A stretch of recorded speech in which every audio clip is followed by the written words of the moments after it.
Assalamualaikum warahmatullahi wabarakatuh. Kami dari kelompok 2 ingin menjelaskan mengenai strategi dakwah Islam di Nusantara. Strategi dakwah Islam di Nusantara melalui berbagai hal. Yang pertama melalui perdagangan. Nah, dalam perdagangan melalui 2 jalur. Yang pertama ada jalur utara dan jalur selatan. Di jalur utara meliputi Arab, Damaskus, Baghdad, Gujarat, lalu Indonesia. Lalu jalur selatan ada Arab, Yaman, Gujarat, dan Indonesia. Dari perjalanan tersebut, banyak para mubalik melakukan kontak perdagangan. Adanya kesibukan lalu lintas perdagangan pada abad ke-7 hingga ke-16. Lalu Arab, Persia, India, dan Cina telah lama menggunakan jalur laut sebagai jalur perdagangan.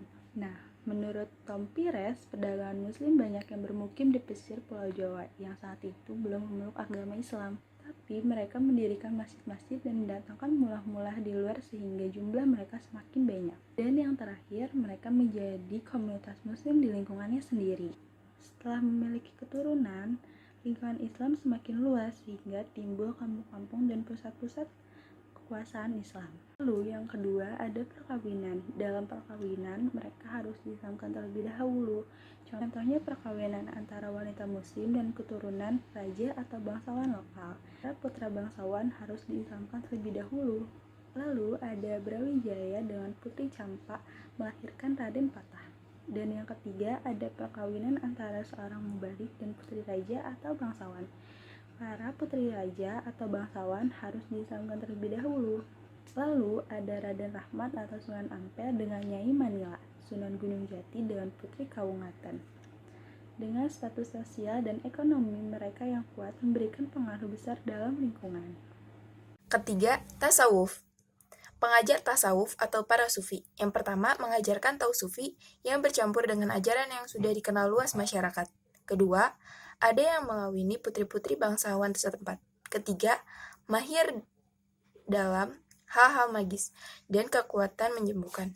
Keempat, tasawuf memiliki persamaan dalam pikiran pribumi, sehingga ajaran tersebut mudah dimengerti dan diterima. Adapun pengajar tasawuf atau para sufi di Indonesia ialah Hamzah Fansuri, Aceh, Syekh Lemah Abang, dan Sunan Panggung. 4. Pendidikan.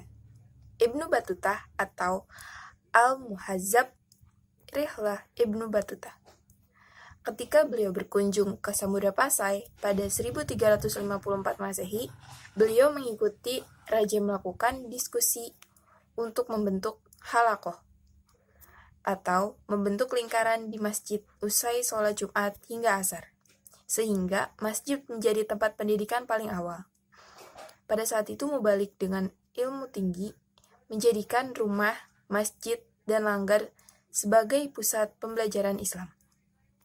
Ada juga pesantren. Agama Islam terus tersebar ke seluruh penjuru tanah air, sehingga banyak penduduk menjadi muslim.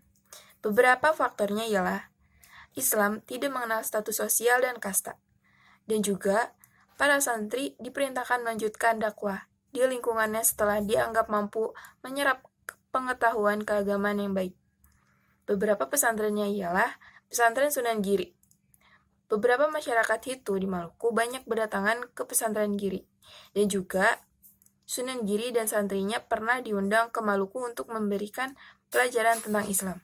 Selain pesantren Sunan Giri, ada juga pesantren Raden Rahmat. Politik.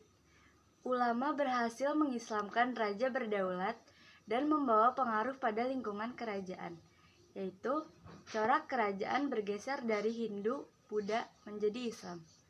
Menurut sumber-sumber Cina, tahun 718 M, Raja Sriwijaya bersama Srindarvarman mengirim surat pada Khalifah Umar bin Abdul Aziz dari kekhalifahan Bani Umayyah. Beliau meminta dikirimkan dai yang dapat menjelaskan Islam kepadanya. 2 tahun kemudian, 720 M beralih agama dari Hindu menjadi Islam. Yang kedua, yaitu ulama membantu berdirinya kerajaan baru yang langsung corak Islam dan mengembangkan pengaruhnya kerajaan lain. Terjadinya karena kerajaan tersebut didirikan oleh raja-raja muslim yang didukung penuh oleh para ulama, seperti Kesultanan Perlak, Samudra Pasai, Aceh Darussalam, Damak, dan sebagainya. Beberapa dekade, kerajaan-kerajaan Islam Nusantara memiliki wewenang dan kekuasaan yang penuh sebelum datangnya penjajah Eropa. Mulai saat ini, situasi politik mulai berubah dan peran ulama mulai bergeser dari ranah politik. Kerajaan Islam kemudian beralih membangun kekuatan sosial budaya di tengah masyarakat. Kesenian, penerimaan Islam oleh masyarakat Indonesia berkaitan dengan corak Islam Sufisik yang berkembang dari Persia dibandingkan dari Mekah dan Madinah. Mudah diterima karena sesuai dengan kebudayaan lokal. Sunan Kudus menggunakan sapi sebagai media dakwah di masyarakat sekitar Kudus. Sunan Kalijaga menciptakan perayaan untuk peringatan Maulid Nabi Muhammad SAW dengan gamelan sekaten yang ditabuh di Masjid Agung Demak. Penciptakan tokoh dari cerita wayang diselaraskan dengan ajaran Islam. Sunan Giri menciptakan kitab ilmu falak yang disesuaikan dengan alam pikiran Jawa. Kemudian diubah oleh Ronggo Waristo dengan nama Serat Widya Pradana. Sunan Bonang menulis ajaran tauhid dan tasawuf dengan bahasa sastra yang kemudian dikenal sebagai Serat Bonang. Tahap perkembangan agama Islam di Nusantara. Yang pertama, tahap pengenalan agama Islam. Di dalam tahap pengenalan agama Islam dibagi lagi menjadi 3. Yang pertama, mengenalkan serta mengajak kepada masyarakat untuk memeluk agama Islam secara formal. Yang kedua, yaitu dasar-dasar Islam, mengenalkan tentang syariat serta fikih.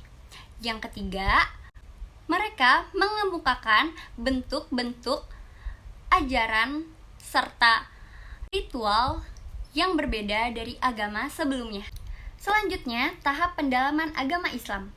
Di dalam tahap ini dijelaskan bahwa pada abad 15 sampai 16 Masehi, proses dakwah Islam telah memasuki pelosok Nusantara. Berkat meningkatnya pemahaman dan pendidikan dari para kaum muslimin, ajaran Islam semakin melesat serta diperdalam, tak hanya sekedar formalitas saja. Lembaga-lembaga pendidikan yang lebih formal seperti madrasah serta pesantren mulai tumbuh. Banyak muncul para penulis dari kalangan ulama, terutama dalam pemikiran agama serta sastra. Tahap selanjutnya yaitu tahap pengembangan intelektualitas. Dalam tahap ini dijelaskan bahwa pada abad 17 Masehi terjadi peningkatan dan penyempurnaan ajaran Islam dan lahir beberapa ulama dengan karya-karya monumental. Mulai dari fikih, usuluddin, tasawuf, tafsir, hadis, retorika, estetika, hingga astronomi yang berdampak pada perkembangan bahasa Melayu. Setelah itu, beberapa tarekat sufi tumbuh menjadi organisasi keagamaan yang tampak corak aktivitas keduniaannya. Hal tersebut memberi semangat lahirnya gerakan anti-kolonial yang merata di Nusantara. Tahap selanjutnya yaitu tahap ke arah pembaruan atau yang biasa disebut dengan tajdid. Di dalam tahap ini menjelaskan bahwa gerakan-gerakan keagamaan tumbuh menjadi gerakan kebangsaan dan organisasi Sarekat atau SI menekankan pada perjuangan politik. Selanjutnya, organisasi Nahdlatul Ulama atau biasa disebut dengan NU dan Muhammadiyah menekankan pada bidang sosial seperti pendidikan dan dakwah. Untuk mengantisipasi terjadinya sekularisasi, pesantren telah menjadi pendidikan alternatif bagi masyarakat. Dan tahap yang terakhir yaitu tahap kematangan intelektualitas. Di dalam tahap ini dijelaskan bahwa poin yang pertama, lahirnya tokoh-tokoh pemikiran Islam pada tahun 197-an menjadi bukti kematangan intelektualitas dalam dunia Islam Indonesia.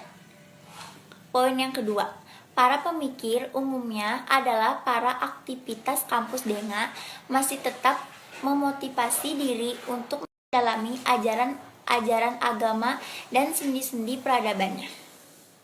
Dan poin yang terakhir, dari para tokoh pemikir ini lahirlah gagasan agar nilai-nilai Islam tetap mewarnai kehidupan berbangsa.